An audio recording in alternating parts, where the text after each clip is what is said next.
ایک دانا آدمی کی گاڑی گاؤں کے قریب خراب ہو گئی۔ اس نے سوچا کہ گاؤں سے کسی کی مدد لیتا ہوں۔ وہ جیسے ہی گاؤں میں داخل ہوا تو اس نے دیکھا ایک بوڑھا شخص چارپائی پر بیٹھا ہے اور اس کے قریب مرغیاں دانا چگ رہی ہیں۔ ان مرغیوں میں ایک باز کا بچہ بھی ہے جو مرغیوں کی طرح دانے چگ رہا ہے۔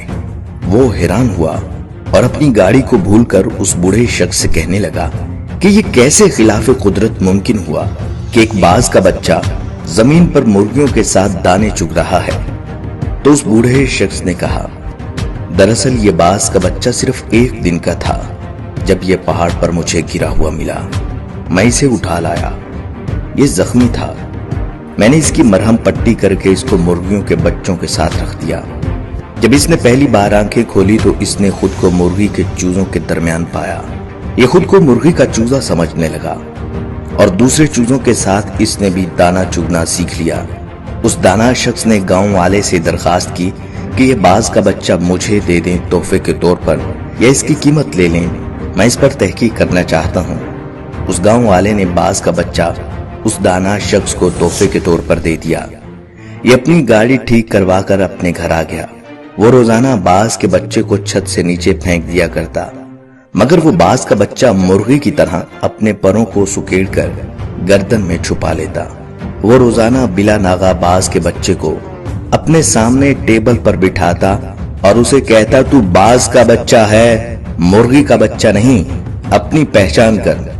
اسی طرح اس نے کئی دن تک اردو، پنجابی، سندھی، سرائکی، پشتو ہر زبان میں اس بچے کو کہا کہ تو باز کا بچہ ہے، مرغی کا نہیں، اپنی پہچان کر، اپنے آپ کو پہچاننے کی کوشش کرو۔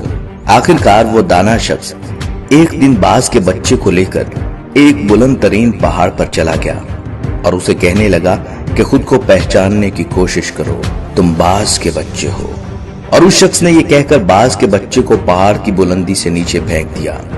باز کا بچہ ڈر گیا اور اس نے مرغی کی طرح اپنی گردن کو جھکا کر پروں کو سکیڑ لیا اور آنکھیں بند کر لی۔ تھوڑی دیر بعد اس نے آنکھیں کھولی تو اس نے دیکھا زمین تو بھی بہت دور ہے۔ تو اس نے اپنے پر پھڑ پھڑائے اور اڑنے کی کوشش کرنے لگا، جیسے کوئی آپ کو دریا میں دھکا دے دے تو آپ کو تیرنا نہ بھی آتا ہو، آپ ہاتھ پاؤں ماریں گے۔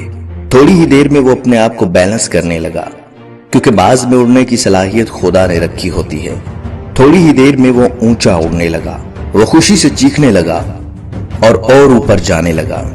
کچھ ہی دیر میں وہ اس دانا شخص سے بھی اوپر نکل گیا اور نیچے نگاہیں کر کے اس کا احسان مند ہونے لگا۔ تو دانا شخص نے کہا، اے باز، میں نے تجھے تیری شناخت دی ہے، اپنے پاس سے کچھ نہیں دیا۔ یہ کمال صلاحیتیں تیرے اندر موجود تھیں، مگر تو بے خبر تھا۔ یہی معاملہ ہم لوگوں کے ساتھ ہے۔ ہماری ایک خاص شناخت ہے، ہم ایک خاص امت کے ارکان ہیں، ہم ایک ایسی قوم سے ہیں جس نے ساری دنیا پر حکومت کی۔ ہمارے اندر اللہ رب العزت نے بے پناہ صلاحیتیں رکھی ہیں، مگر مسئلہ یہ ہے کہ ہمارے ارد گرد بے شمار مرغیاں ہیں، جن میں ہمارے ٹی وی چینل اور اخبارات بھی شامل ہیں، جو مسلسل ہم کو بتاتے ہیں کہ ہم باز کے بچے نہیں، مرغی کے بچے ہیں، جو مسلسل بتاتے ہیں کہ تم سپر پاور نہیں ہو، سپر پاور کوئی اور ہے، جو مسلسل یہ بتاتے ہیں کہ تم بہادر اور طاقتور نہیں ہو، بلکہ بزدل ہو، کمزور ہو، جو کچھ نہیں کر سکتے۔ اگر آج ہم اپنے آپ کو پہچان لیں تو ہم بہت کچھ کر سکتے ہیں۔